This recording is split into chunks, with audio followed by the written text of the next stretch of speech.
नमस्ते दोस्तों और मेरे चैनल पर आपका स्वागत है।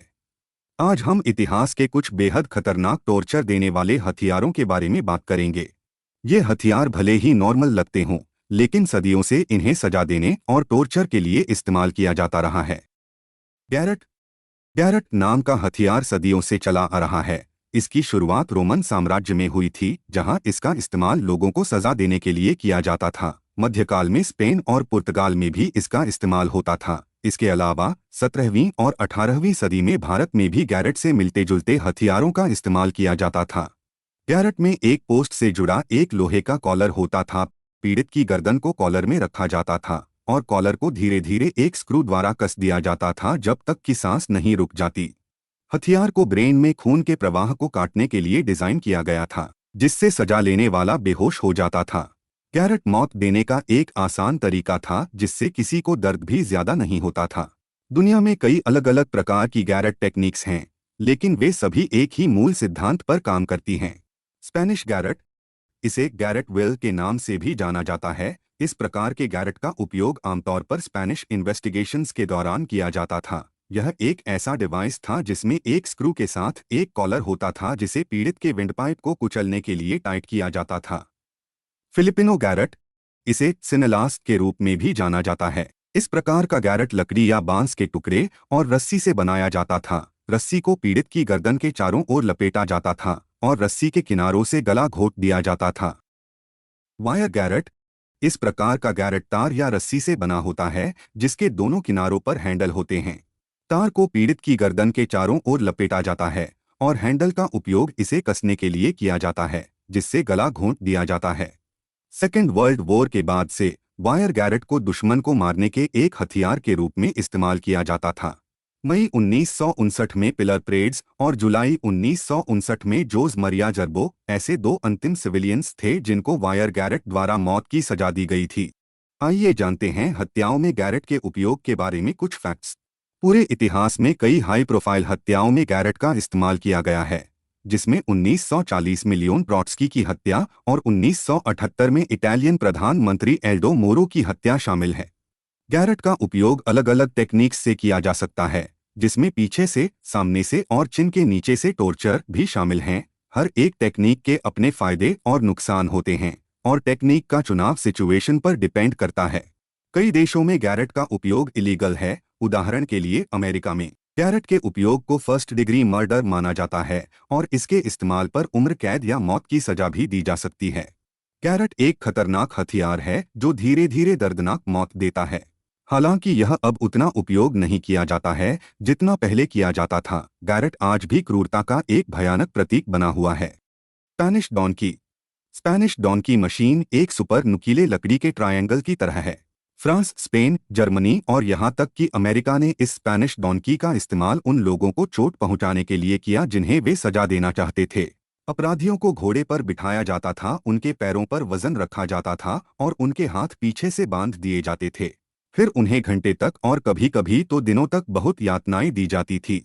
स्पेनिश डॉनकी पर जंजीरों के साथ पीड़ित या कैदी का पूरा वजन उनकी योनि या पेल्विस पर पड़ता था। त्वचा को फाड़ने के लिए दोनों एंकल्स पर वजन रखा जाता था। कैदी को उनके क्रॉच और निचले भाग में बहुत दर्द होता था, लेकिन सजा को और खतरनाक बनाने के लिए कैदी को बीच में दो हिस्सों से भी अलग किया जा सकता था। इस तरह स्पेनिश डॉनकी को इतिहास में अब तक के सबसे क्रूर यातना देने वाली मशीन्स में से एक बना दिया है। कभी कभी तो कैदियों को स्पेनिश डॉनकी पर तब तक बैठाया जाता था जब तक वह फिजिकल हैंडीकैप्ड ना हो जाए या चल ना सके। एक बार स्पेनिश डॉनकी की सजा के बाद कोई भी कैदी कभी भी सही ढंग से चल नहीं सकता था और बहुत मामलों में उनके गुप्त अंग खराब हो जाते थे। लेकिन आज के युग में स्पेनिश डॉनकी या वुडन हॉर्स जैसी सजा की हमारी सोसाइटी में कोई जगह नहीं है। दरअसल ग्लोबल कम्युनिटी ने कई एग्रीमेंट्स पर हस्ताक्षर किए हैं जो देशों को अपने कैदियों और अपराधियों के खिलाफ ऐसा टॉर्चर करने के लिए रोकते हैं। हालांकि इन संधियों या एग्रीमेंट्स का बार बार उल्लंघन किया जाता और कई देश अभी भी अपने कैदियों को स्पेनिश डॉनकी जैसी खतरनाक सजा देते हैं। ग्रोइंग बैम्बू टॉर्चर, हालांकि बैम्बू टॉर्चर थ्योरी की अभी तक पुष्टि नहीं हुई है, लेकिन इस बात की बहुत अधिक संभावना है कि इसका वास्तव में उपयोग किया गया होगा। बैम्बू टॉर्चर में कैदियों को बांध दिया जाता था और फिर उन्हें सीधा बैम्बू के ऊपर लिटा दिया जाता था। बैम्बू एक घंटे में 40 मिलीमीटर की गति से तेजी से बढ़ सकता है। नुकीले बैम्बू का साइज जब बढ़ता था तो वह कैदी की पीठ के अंदर चाकू की तरह जाता था। धीरे धीरे और बहुत दर्दनाक रूप से यह शरीर को छेदना शुरू करता था और अंत में दूसरी तरफ से बाहर आ जाता था। और आखिर में शरीर के कई हिस्सों से बैम्बू बाहर आने लगते थे। मृत्यु निश्चित होती थी, लेकिन धीरे धीरे मौत और दर्दनाक हो जाती थी। यह जैसे किल के बिस्तर पर लेटने जैसा था।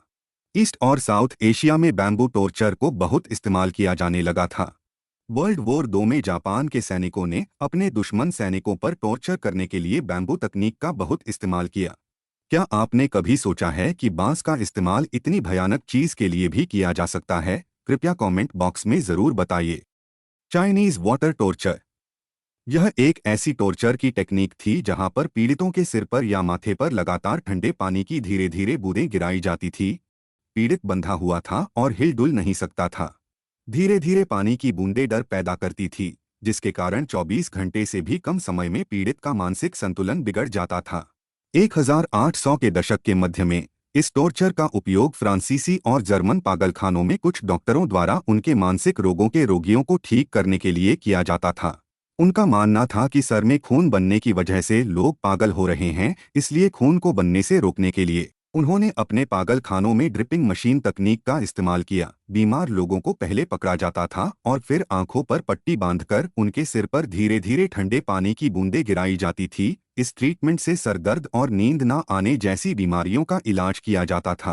हिप्पोलिटस डी मार्सिलीज को वाटर टॉर्चर इन्वेंशन का क्रेडिट दिया जाता है। यह देखने के बाद कि कैसे एक पत्थर पर एक एक करके गिरने वाली पानी की बूंदों ने धीरे धीरे एक पत्थर को खोखला बना दिया, उन्होंने इस टेक्निक को मानव शरीर पर इस्तेमाल करने का सोचा। चाइनीज वाटर टॉर्चर के बाद लोगों को कई मानसिक बीमारियों का सामना करना पड़ता था, जैसे कि भ्रम होना और रियलिटी के साथ संपर्क खोने का अनुभव भी शामिल था।